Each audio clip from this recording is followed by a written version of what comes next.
Here's a secret. Making those rich, savory ramen eggs at home is way easier than you think. Ready to level up your noodle bowl? Let me show you how. First up, eggs. Large eggs are ideal, and here's a tip. Older eggs are way easier to peel. When you're boiling, toss in a splash of vinegar. It softens the shell and makes peeling a breeze. Now for that perfect jammy yolk. If your eggs are cold straight from the fridge, boil them for 7 minutes. If they're at room temp, 6 minutes does the trick. Starting with cold eggs actually protects that gooey center from overcooking. As soon as the timer's up, plunge them into an ice bath to stop them from cooking further. Don't skip this step. While your eggs chill, let's whip up the marinade. Mix soy sauce, mirin, or swap in water with a bit of sugar and vinegar, and a splash of stock in a Ziploc bag.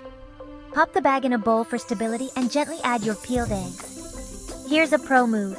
Squeeze out the extra air, twist and clip the bag shut so the marinade hugs every egg.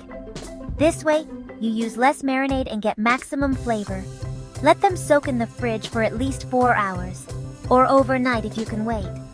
And there you have it, glossy, savory ramen eggs that'll take your homemade ramen to the next level.